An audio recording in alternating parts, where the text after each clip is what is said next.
And welcome, listeners. Today we have Matt Putra, who is the founder of 8X, as well as a CFO for many growing consumer brands such as True Earth, the Turmeric Company, Keep Nature Wild, many others. He has a very interesting backstory. His career started off more in operations, and later he went back to school for accounting, which then led to a career in corporate finance and eventually to the CFO office.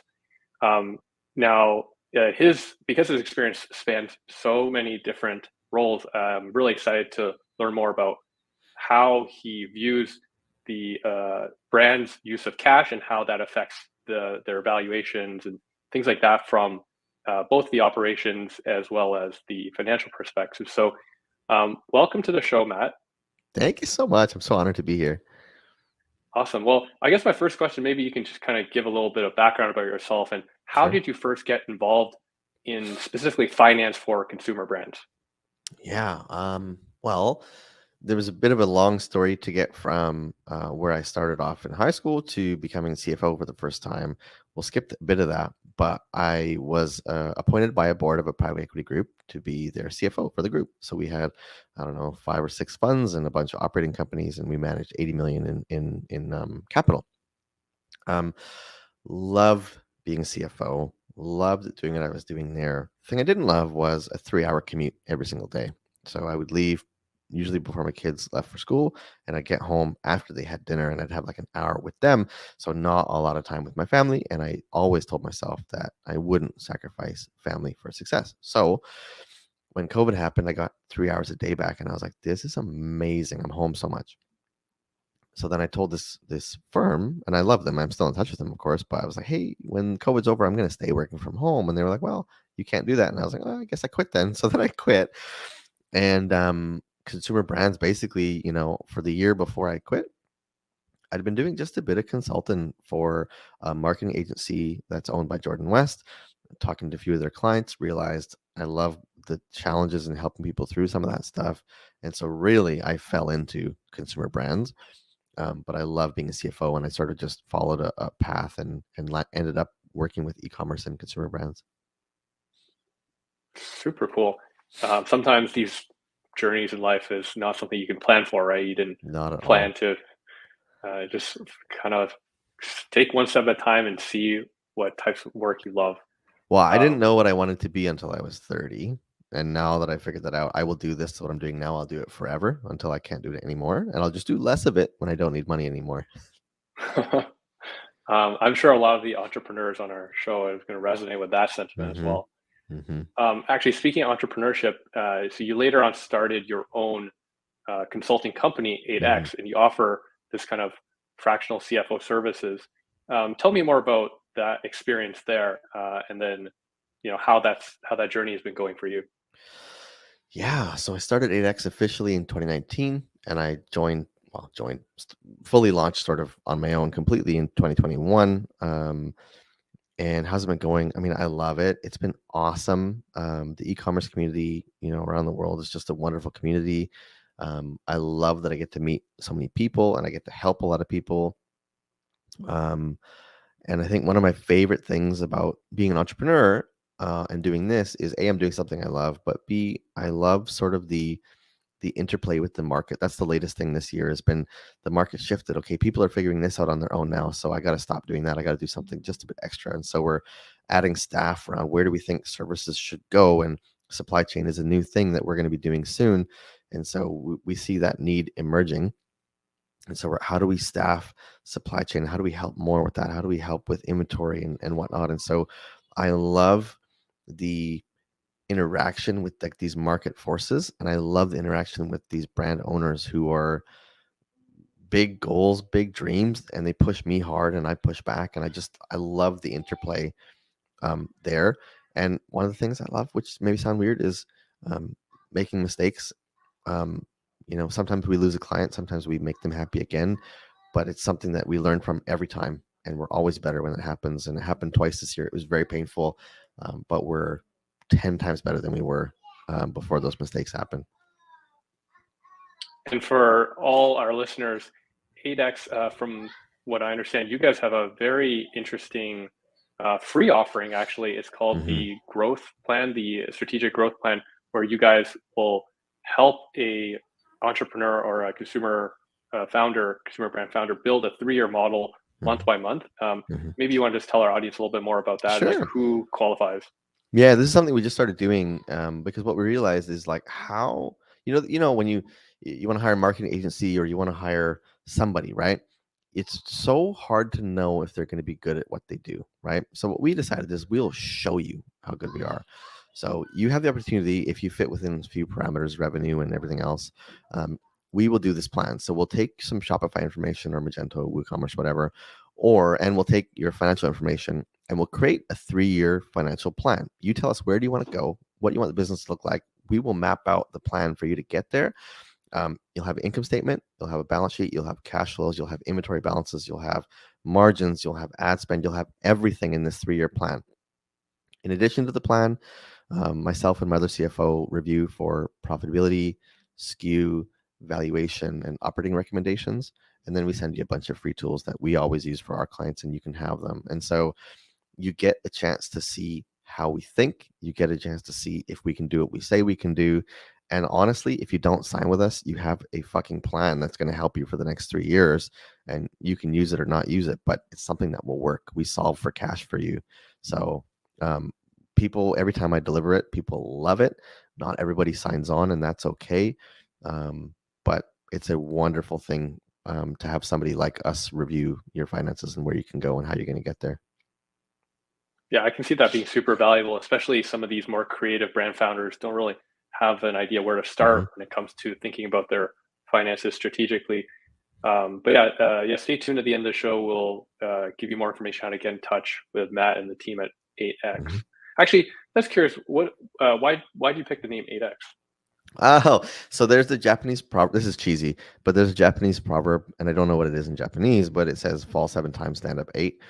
And to me, that sort of epitomizes what being an entrepreneur is all about. And so that's why it's 8x as in 8 time, because that's the time you stand up and you win. Yeah. Huh. When I first saw the name, I almost the first thing that came to my mind is you're going to help this brand 8x their revenue. So I have heard that before. We would love to do that, but we're actually don't work a ton on the growth side, right? So I can't really guarantee it. that's for sure. That's for sure. Maybe 8x or margin then. Absolutely. That would be yes, 100%. We work on margins.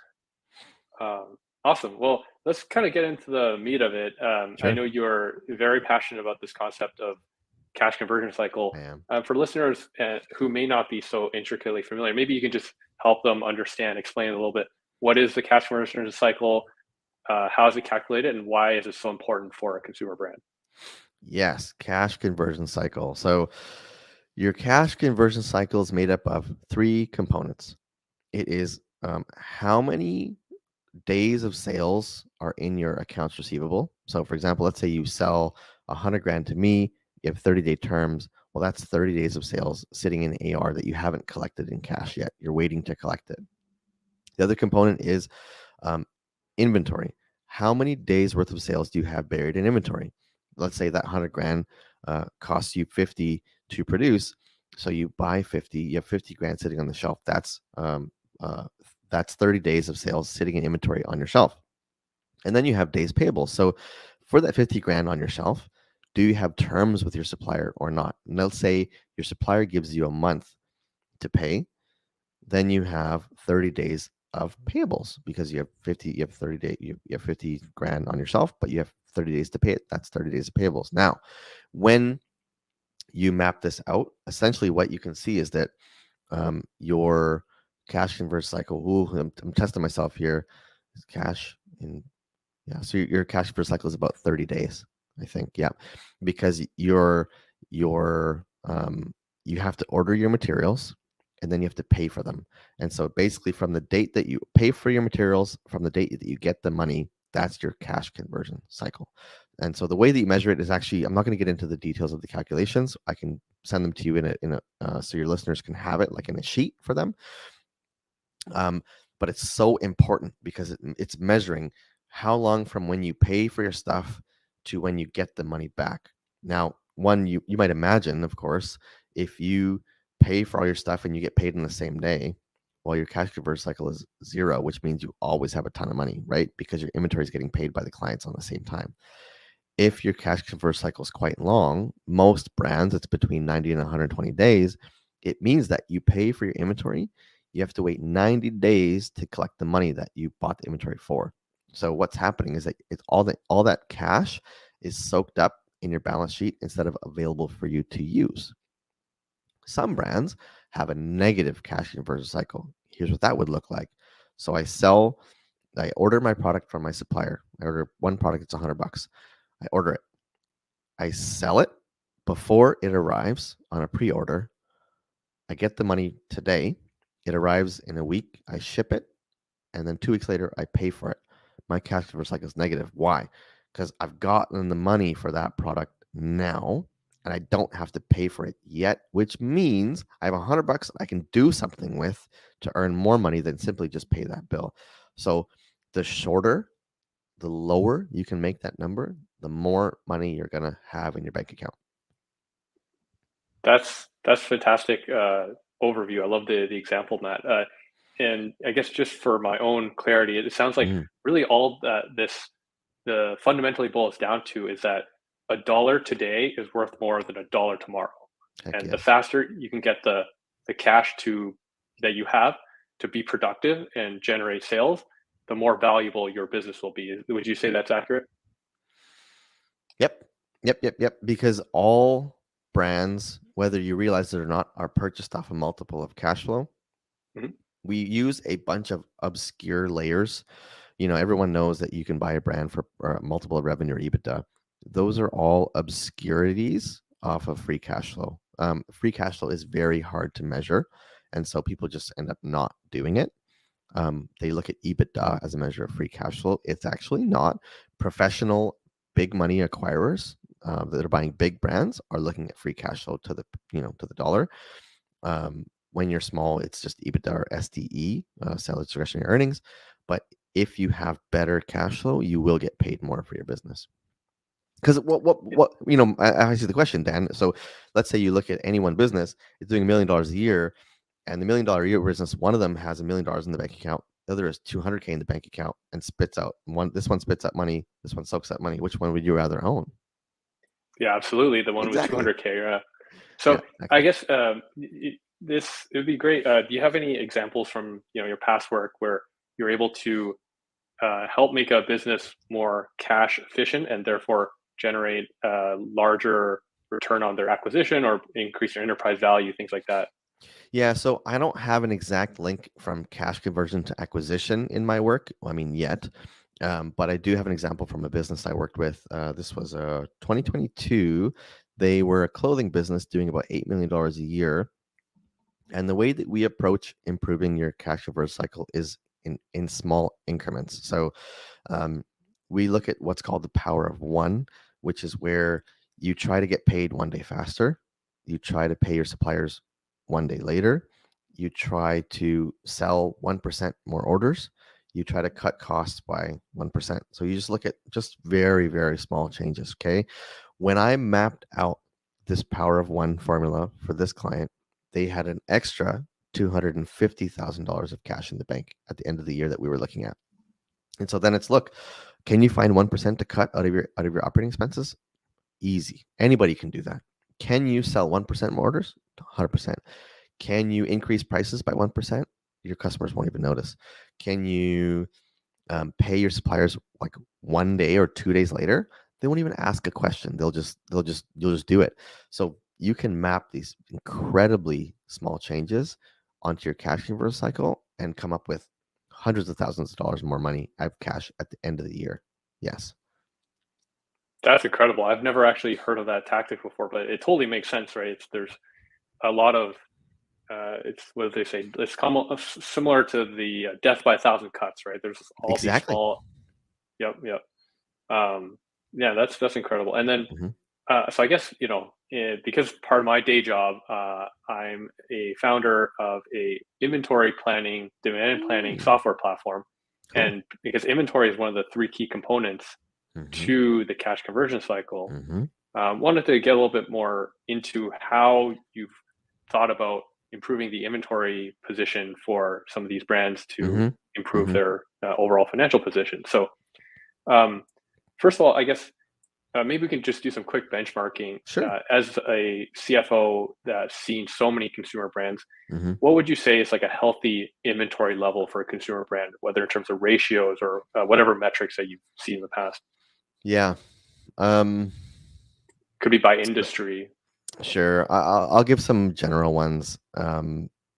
Everybody knows that your order lead and lag times play a big factor, right? So, um, for brands where they have to order and they receive it 4 months later, you obviously are going to have like 120 days worth of inventory in stock, probably maybe 100 to 120. Um, that you kind of just have to when the lead times are that long. Um, I would say if the lead times aren't that long, the aim would be 90 or less typically. Um, there are people out there that say you should have a negative cash conversion cycle. It's just it's not realistic for most companies. But could you have a 30 or 60-day cash conversion cycle? That would be healthy, to be honest. So I would say, the target inventory on hand is, look, as low as you can get it reasonably would be the idea. But under 90 is good. Under 60 is best. 90 to 120 is the average. 120 sucks, but sometimes you just have to. Yeah, absolutely. And it's really all about balancing risk versus reward, right? What is Totally.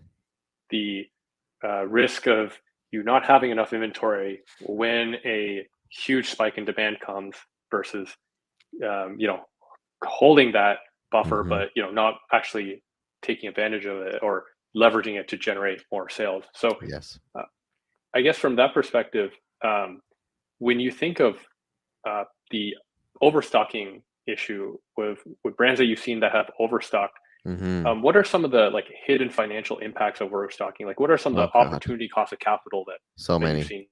Yeah, so many. So just so to paint the picture, when you overstock, you're taking a huge bag of money and you're putting it on a shelf and you're not allowed to touch it, even though you need it for your staff or to market. It's stuck in this bag on the shelf and you can't touch it. So overstocking is probably it's a real business killer. And it's something that is not on everyone's radar all the time. Um, there's a few ways that this hurts you. So one, you overstock a style, the style goes out of fashion. Now what do you fucking do with that style? You have to just blow it out on clearance, right? There's one. Um, where you could otherwise take this bag of money and get more customers, it's stuck. It's on the shelf. So there's unacquired customers that you could get that the money's stuck on the shelf, so you can't do it. Um, Suboptimal decision making for the owners or leadership team, that happens too. When you get in a pinch with money, everyone scrambles and it's all about where's the money, get the money, find the money, keep the money, instead of how do we strategically invest funds for the short, mid, long term. You just lose the ability to optimize when you're pinched for money. um, there's things like storage costs in your 3PL that go up. Uh, you're moving stuff around for no reason, recounting stuff that, you're touching the same product 3 quarters in a row because it hasn't moved. Like that's a cost, like you're adding to that. It's very difficult to measure. A lot of these are what are called second order costs, but they're so real and they're not talked about enough because they're hard, very, very hard to measure. A second order cost, by way of example, let's say me and you work for the same company. You're my boss. You tell me what to do, I go do it. And if I have a problem, I come to you. Cool. Now, let's say you're the boss and you have two people. Well, now there's two people talking to you, two people talking to each other. And so you're losing efficiency just in how much more communication is needed. It's a second order cost, very difficult to manage, but overstocking is like that. You have these SKUs that are sitting over there, but you touch them 3 more times than you would because they're slow moving. That's a second order cost. It's so real. Um, that's another one. What else? I mean, getting money gets harder when your inventory is slow turning. Um, all kinds of And stuff. also, Yeah, interest rates these days have gone up, right? So true. the opportunity cost of that capital is actually much higher now. You, especially if a lot of brands that I know will actually uh, get financing to buy inventory, right? Hmm. So Yeah, you're well, you're now just paying paying interest more. on stuff that you wouldn't otherwise do. Where you again, take the money and and finance your customers who are going to return money to you in 30 days or so, 30 to 60 days. Absolutely. On the flip side, when you think about stock out, going back to that balance of risk and Hmm. reward, how do you think of that balance for your clients between this balancing too much inventory versus this opportunity cost? How do you kind of Hmm. conceptually measure that balance? Yep. You can measure it. You can use statistics and measure some of this stuff. We don't at this point. But since 2022, my general advice to people is allow stockouts here and there because you're not getting those bags of cash stuck on the shelf. Um, we all know 2021 was pretty fantastic, and the years before that were also quite good. 2022 was also decent, but in around end of 2021, being 2022, my advice has been, generally speaking, um, don't worry about stockouts as much as you worry about overstock, because that bag of cash on the shelf was 10 grand and you're going to blow it out at 5 grand or whatever, right? And when you stock out, sometimes that can give you a lure. Now, this is not for Amazon. Don't stock out on Amazon. Have safety buffers there. But on Shopify for customers, people generally understand that you don't always have stuff. You might lose some sales, but losing a sale is better than losing the opportunity to acquire another customer or pay for payroll and the thing is too, if you buy a bunch of stuff and the market turns the other way all of a sudden, well, then you're stuck with cash on the shelf for longer than you ever thought you'd have. And so for me, in this current economic climate and for the last year, my advice has been worry more about overstock than stocking out. You want to try to do the balance, of course, but I haven't been advising people to worry more about overstock. Allow yourself to sell out here and there. That's interesting. Yeah, I think a few years ago, maybe the advice would have been different, right? When Oh there yeah. was a dramatic amount of supply Oh, chain issues, the supply volatility was higher. So, 100%. Well, and also the thing is, a couple of years ago, if you had a trouble with stock, you would just spend a bit more on Facebook and blow it out. It's not like that anymore, right? Like, right, right. your customer acquisition costs are way up over that particular time period. So back then it was like, look, your ship's going to take 6 months to get here. So yeah, order your stuff. But when it gets here, if it's slow moving, you could blow it out. Right now, it's not the same. Consumer sentiment is suffering, and there's a bunch of stuff going on. Interest rates are high, and so again, it's conservative to the preserving cash flow side is where I think people should be right now. Makes a lot of sense. And do you have does this advice change depending on the type of products you're selling, type of Yes. industry? Because, for example, you said Yeah. with clothing or like apparel, jewelry, this kind of stuff, there's that allure sometimes when you stock out, right? But, Hmm. be curious your Yeah. thoughts there. Yeah. I mean, so a couple things, right? If you're a very high gross margin business, it's okay to have overstock, right? Like I have some clients where their gross margins are like 80%. Well, that 20% cost of goods fucking stock however much stock for 6 months. It doesn't matter because it's such a small amount. Um, if your margins are like 60 or below, like you have to be very, very careful. And 40, it's like you better be really good, right? Um, in terms of what is the type of product, I mean, um, eh, again, if the demand is elastic as you add bundles or discounts, then it's okay, right? If your demand is inelastic, you have to be more careful. If stuff costs more, be more careful. But I don't know if I have very generalized advice, but I would just say like those two things. If the demand is elastic, go ahead. If the prices are low, also go ahead. The cost is lower, go ahead. There's less risk, right? But it's all about like that mapping stuff onto a P&L and on your cash flows and kind of where can you live with yourself. And if the market turns and you have 3 months extra stock, can you live with that? Like that's what you got to check on. Absolutely. So I guess just to summarize from a macro perspective, it's about where is the market today Hmm. in terms of both in terms of volatility, in terms of the supply situation, as well as uh, from a idiosyncratic perspective, the two factors you mentioned were gross Hmm. margin, Hmm. and the elasticity of demand, right? So Yeah. being able to consider those four factors together, that's Hmm. something that a really good CFO should be able to help the Yeah, well, team. and so like when we answer this question for clients, right? I'm not going, what do I think? I don't know. I'm like measuring it, right? So I'm opening up their forecast and I'm going, okay, well, this year the plan was to do this much revenue, this much profit, and have this much in the bank. If you buy 2 months extra stock and demand doesn't go with it, I can measure how much cash will you have.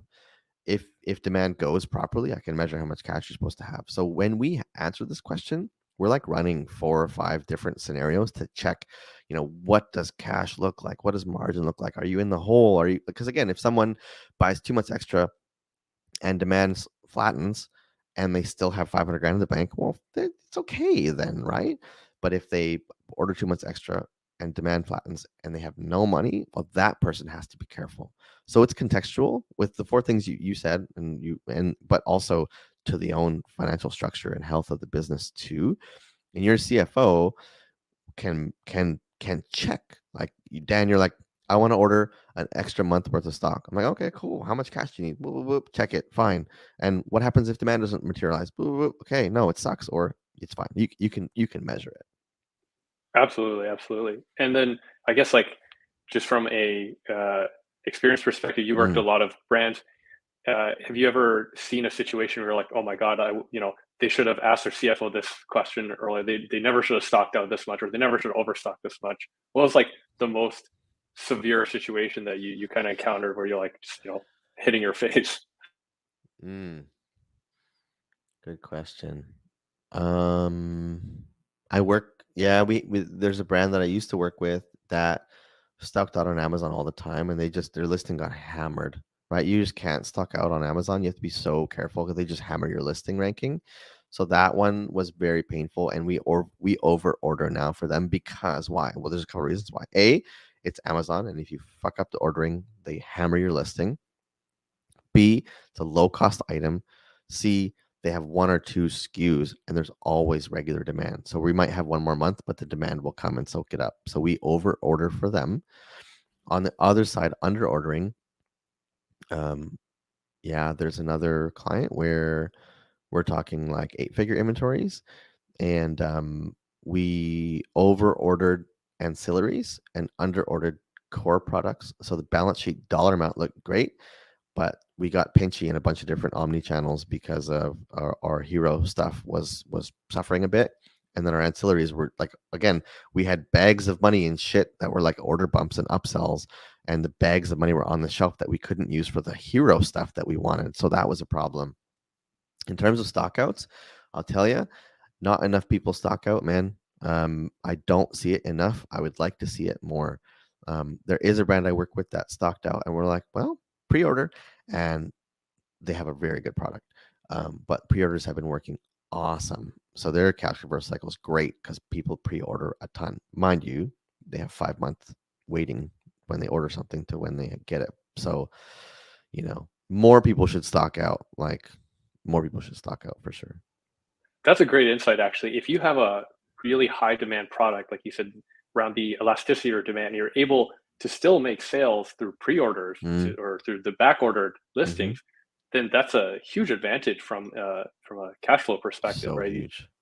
Yeah, Like if you like, I mean, this client that I'm in my head, I'm thinking of, they understand their customers so well, and they know exactly what they need. When they launch a product, it's like high 6-figure launches. It's nuts. I've never seen it before.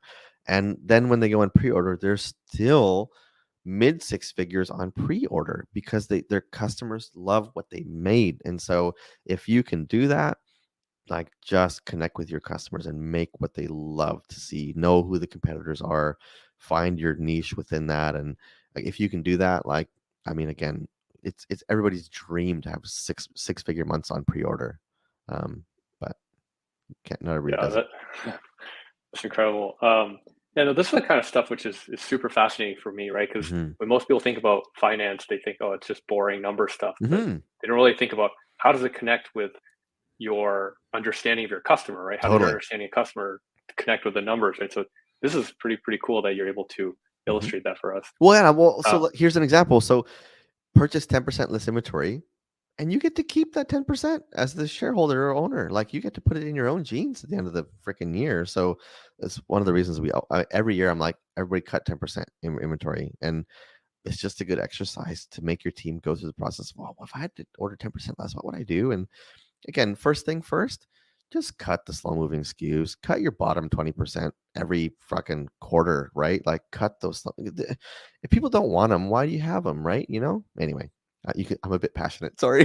I know I love the passion, and I hope for our listeners it'll actually come through the audio as well. But Mhm. that, if you allow me just for a moment to be a devil's advocate, Anything. one scenario that we often hear from our customers, especially with some more higher margin product Mm. customers in the beauty and personal care space, Hmm. is this tension between margin and cash conversion cycle. Because Hmm. obviously, if you go to your suppliers and you purchase in bulk or purchase larger quantities of raw fill or components, they're going to Hmm. give you much better margins. Hmm. But obviously, in that case, you're locking up cash in exchange for those margins. Hmm. So there's I guess from a technical term perspective, there's somewhat of a negative correlation between day sales inventory and your inventory, your gross margin. Yes. Yes. Um, so how do you recommend other finance and operations leaders to kind of think through this trade-off? Oh, okay. So if you're a finance person and you're listening to this, just fucking measure it, right? Fire up your financial model, plug in one scenario, plug in the other. Which one's better? Do that one, right? And of course, you're looking at A, profit, but B, cash flow. And if you're growing fast, profit could be good. Cash flow is always going to get sucked into growth. But let's just say you're looking at 1 year. Well, look at two things. So if you're, again, for this finance people, fire up your model, look at your net profit, and look at your ending cash balance, right? So on scenario one, where you don't take the deal to get better margin and you buy what you always buy, what does it look like? Okay, now assume you've taken the deal to get a margin bump, but you order more. Well, do that in the same model but different version. And well, what does your profit and what does your cash flow look like? If you can live with the difference, we'll do it. I checked that question for a client of mine. I can't tell you much details, but for me, a 2% decrease in COGS combined with 10 more days of inventory was about equal. And for this particular client, they're doing about 5 million a year. So for them, yeah, I could say 2% reduction in COGS combined with 10 days more of inventory was equivalent in effect in terms of cash flow. Obviously, better profit, but cash flow, right? So you just need to find out where that inflection point is for you. If you are a finance or ops person, you can just fire it up and check it. If you're not, you could use my growth plan to check it for you, probably. Um, and how would you do it otherwise? Dan? How would you help someone figure that out if they didn't have a financial model? Like, would your software help understand how that would affect everything? Our software doesn't actually make any decisions on behalf No. of the brand or the operators. Mm-hmm. Our software is really helping the brand make better decisions with their data in Mm. faster, more consolidated ways. So we are essential source of truth for their Cool. inventory and their sales margin data so that they can Mm. really quickly pivot it and quickly see the insights that they need without having to Okay. run their own Excel spreadsheet. So they would Yeah. still Well, so need then, someone with the business acumen like sure. yourself to actually tell them how to do it, but they would have I all the see. data points and KPIs at their fingertips. Yeah. So then, if you're sort of what we might call like not financially minded, how do you think about this? There's got to be a way to measure it. I just don't know what it is. Uh, but okay, so I would just say be careful because there are times I've paid more to get longer terms. Typically, I find that to be better than buying more and paying less because again you have the bags of money stuck on the shelf problem, where you can pivot. If you don't have bags of money stuck on the shelf, you can pivot when you're able to let's say I offered this to a supplier 2 years ago. We bought about $1 million of them from them every single year. I said, look, I will give you 1% more on every single invoice, but I want 30 days extra payment terms. They said yes within 2 hours. Why? Well, a big supplier has very few opportunities to make 20% returns in a year.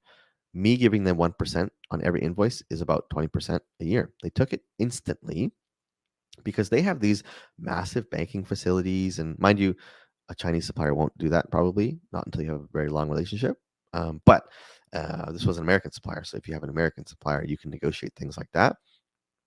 Typically, and right now especially, I would rather people give up a bit of margin to make sure they have enough money in the bank to weather whatever comes next with the economy, because we just don't know yet.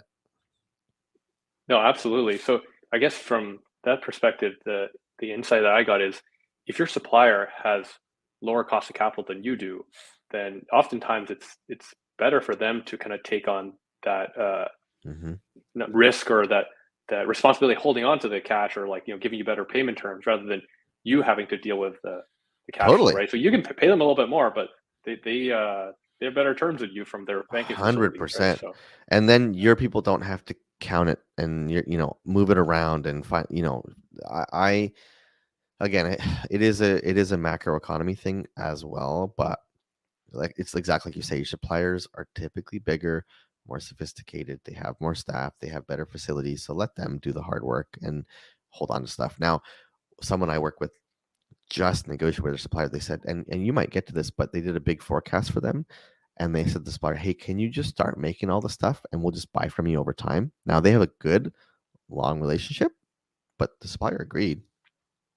So yeah, no, absolutely. And yeah, just kind of building upon that point, this mm, need to manage volatility is another reason why a lot of brands that we worked with tend to place component purchases or raw purchases mm, in bulk and kind of store those components at their mm-hmm, contract manufacturer or at other suppliers, so they mm-hmm, can mitigate volatility upstream in the supply chain. So mm-hmm, yeah, from that perspective, I think one of the concepts that I think might be interesting to listeners is this bullwhip effect, which is if your mm-hmm, suppliers don't have access to the consumer forecast for your products or for their customers' products, then what happens is when there is volatility in consumer demand for the finished goods for the products on shelf, this volatility is amplified throughout each layer of the supply chain. And mm-hmm, as a result, the further upstream the supplier is, the more they get shafted by this consumer demand volatility. And of course, volatility equals risk in mm-hmm, every which possible way. So mm-hmm, one of the kind of partnership tactics that we've been seeing a lot with our customers is they not only want an accurate demand plan for themselves, but they are also able to leverage their own demand plan and the process of coming to accurate demand plan by sharing that with their suppliers and getting better mm-hmm, payment terms or getting more margin and things like that. So mm-hmm. I'm curious if you've also seen, you mentioned you saw something similar, right? But yeah, curious how that's just that plays out just a well. month ago, I was working with this client, and this is the one that has the pre-orders, 6-figure pre-orders months. And Basically what we decided to do is work up the forecast, go to the supplier and say, hey, this is what we plan to do over the next 9 months. We need a bit of help managing cash plus inventory. So one of the things we asked was, can we have longer terms? The other thing we asked was, can you just start making stuff knowing we're going to buy it from you, right? And again, long relationship. They've ordered uh, uh, probably $30 million of retail value from these suppliers over the last 3 years. So again, there's a relationship, right? But the supplier agreed to just start making some stuff for them, and we'll soak it up as we A, have cash, and B, have demand. Um, yeah, there's lots of ways, right? Like if your supplier knows what you need, sometimes you can agree to minimums that kind of fit within your risk profile. Sometimes you can get like financing tools like letters of credit that will help you manage payment terms. But when you're new, it's like you got to pay half upfront and half on shipping, and it's just let them know what you have going on and where things are going and what demand is doing. And again, like you say, with the bullwhip effect, like we saw that with F-150s. Everybody cut production because they thought the world was going to shit, but actually it went the total other way. So the price of trucks skyrocketed, right? So that's, I think, probably part of the bullwhip effect that you're talking about, which I'll say is probably one of the best ways I've ever heard someone describe something like that. Oh, I appreciate that. It's yeah, no, I think this conversation with you also helping me learn how to distill some of these more technical Mm. concepts as well.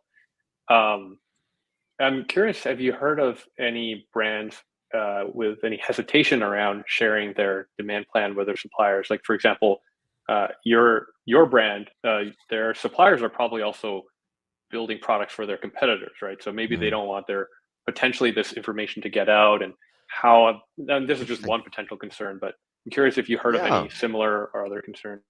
Oh man. Not in that way actually. Um, I've never had someone say that they're worried about competitors knowing what their demand plan is. But also, not enough people I work with share their forecast with their supplier.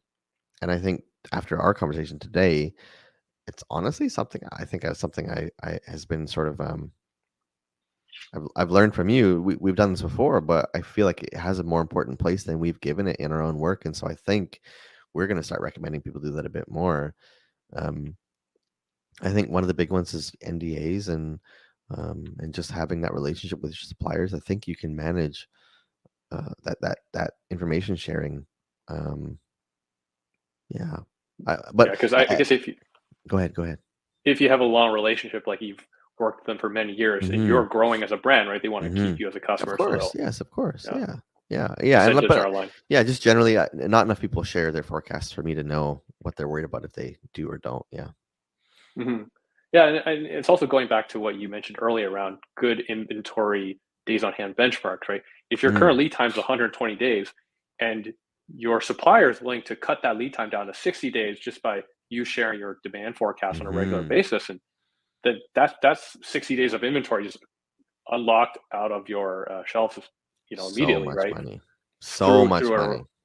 It's almost like a relationship hack there. 100%. And there's a concept that my good friend Kevin Shentag taught me about. He calls it nibbles. And what you do is you make many small asks, death by a thousand cuts we talked about before. But you go to your supplier and say, hey, instead of going to them and saying, oh, can I have 60-day payment terms? No, they're going to say no. But what if you said, look, can I pay 30% deposit instead of 50? Right? That's a small ask. They're likely to say yes to it. So do the small ask, show up for them for the next 3 months, make another small ask, continue showing up and holding up your end of the bargain, make another small ask. And when you do that, again, it's like the 111. You end up with way more money than anybody else if you systematically take nibbles, we call them. That's a pretty cool term for this strategy, the Hmm. nibble Hmm. strategy. Yeah, it's super First time I've cool. heard of Kevin's a good dude. that. Awesome. Well, I've learned a lot from you today, Matt, and really appreciate you coming on the show. Thank you. Typically, we have this rapid fire segment, Okay. just a couple quick questions for you, meant to be pretty fun. But yeah, first one is, you're clearly very accomplished. You've been a CFO at so many fast growing brands. How do you stay balanced as a father, and as an entrepreneur as well?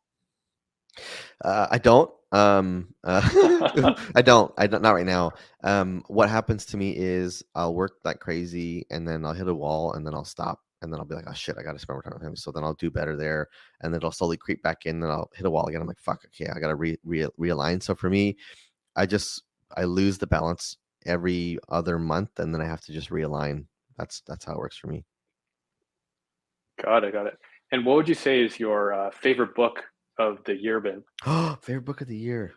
Oh man, that's a good question. Okay, it's called My Great Uncle Harry. It's sort of a pseudo. It's a memoir written from somebody else about this guy's great uncle Harry, who had this crazy life where he grew up in like very rural England in like the early 1800s, but then went off. No, 1900s, went off to the world wars and fought in Gallipoli and went to New Zealand. Anyway, crazy story based off this guy's journal, and he wrote one line entries every single day for like this time in the war. Very interesting book. um, really enjoyed it. Oh, that's fantastic. Mhm. And then finally, what advice would you give to your younger self? Younger self, oh man, my younger self, I would